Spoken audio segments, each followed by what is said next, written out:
The most successful forger in history never forged a single banknote. He did something far cleverer than that. He convinced a country's own official printers to make his money for him on the real machines, with the real ink, on the real paper. It was not fake money. And that was the whole genius of it. His name was Artur Alves Reis. And in a single year, he printed himself a fortune worth almost 1% of everything his entire country was worth.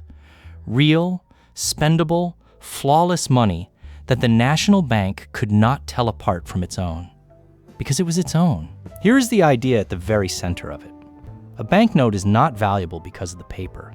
It is valuable because of the signatures on it, the serial number, and the authority standing behind it.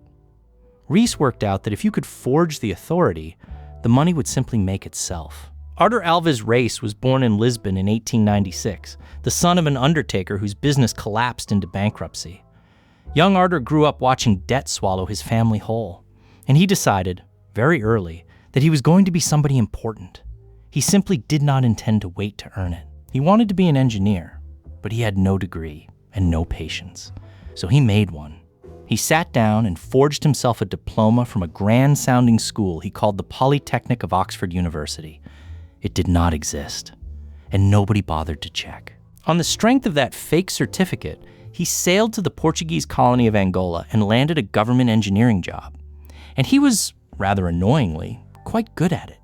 He inspected public works, he ran a railway, and he learned exactly how money and paperwork moved through a state. But Reis had expensive tastes and a very small salary, so he started borrowing from the till. He bought a railway company with a check he knew would bounce, drained its funds, and juggled the holes he left behind. For a while, it worked. Then, in 1924, it stopped working. He was arrested in the city of Porto for helping himself to company money and thrown into a cell to await his trial. And it was there, in that prison cell, with nothing to do but sit and think, that Artur Alves Reis had the idea that would very nearly wreck an entire nation. He got hold of a copy of the Charter of the Bank of Portugal, and he read it the way a burglar reads a floor plan. And he noticed something extraordinary.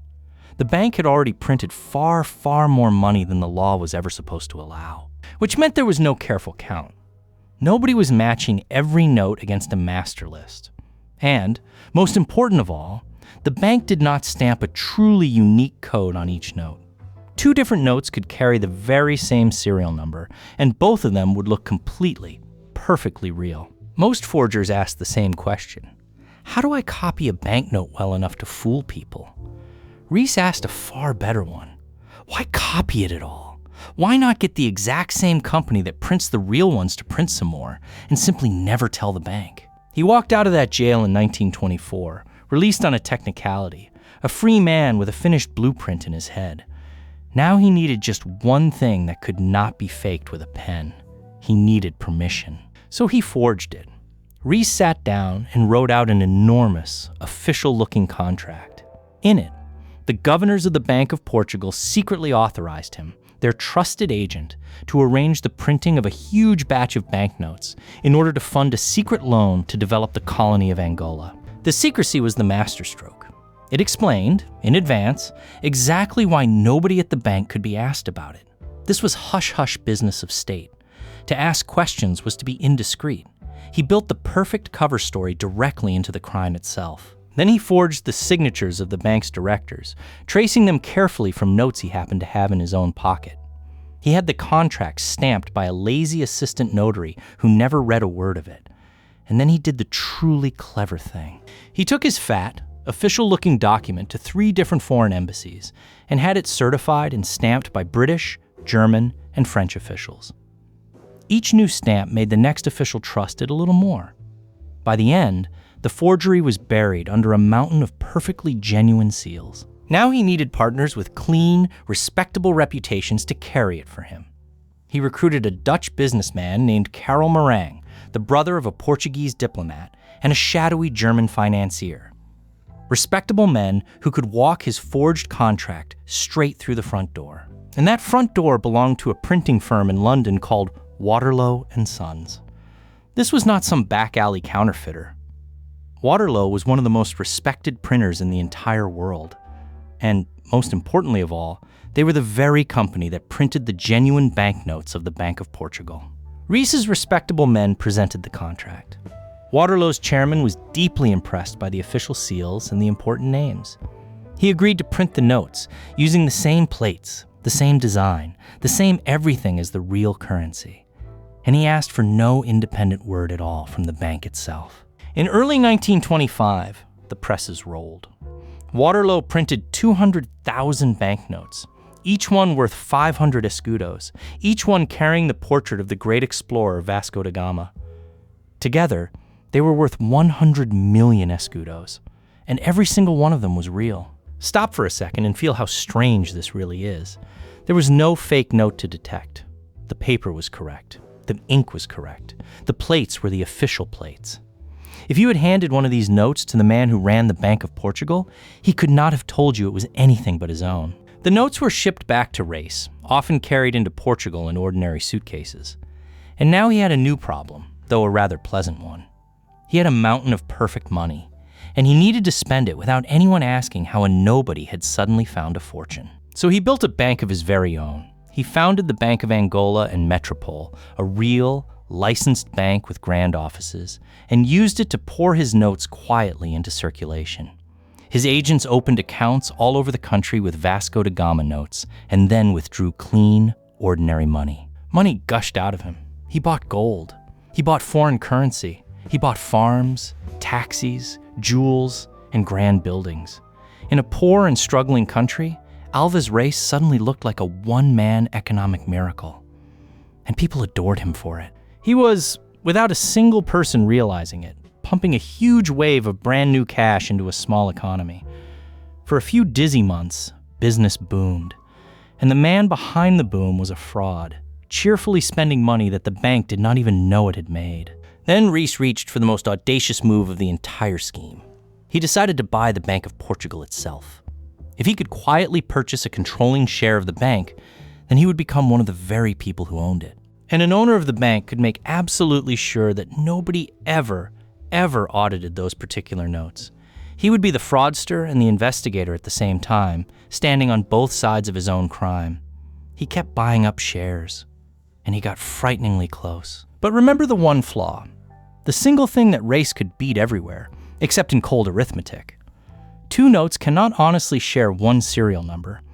And out in the streets of Lisbon, his notes and the bank's own real notes were now mixed together in the same pockets. In December of 1925, a suspicious money changer looked closely at two 500 escudo notes and felt his stomach drop. They were identical. Not similar. Identical. The exact same serial number, printed on two entirely different bills. A real banknote is a unique object. Finding two of them with the same number is like meeting two complete strangers who share a single fingerprint. Something, somewhere, was very deeply wrong. Word raced to the newspapers, and then to the police. Investigators moved in on the flashy new Bank of Angola and Metropole, the one that had appeared out of nowhere and was somehow swimming in cash. And when they finally forced open its safes, they found stacks and stacks and stacks of pristine 500 escudo notes. The truth came out in pieces, and it was almost too enormous to believe.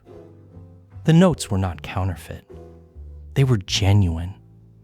The Bank of Portugal's own official printer had made them, on a contract the bank had never signed, for a man it had never once authorized. The scandal detonated across the country. The public learned that anyone with a good enough forged letter could apparently make a foreign firm print unlimited real money in the nation's name.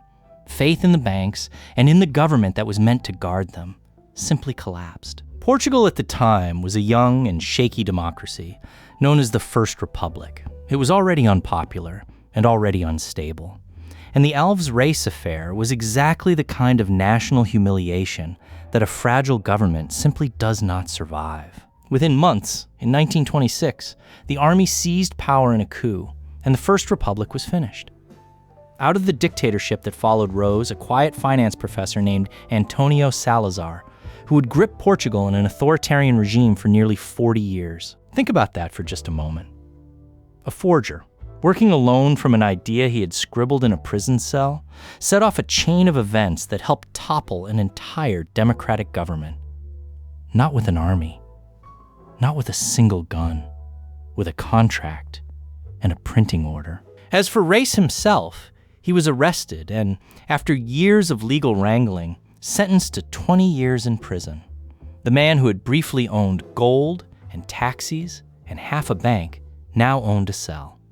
He was released, old and broken, in 1945, and he died penniless of a heart attack 10 years after that. And the printer?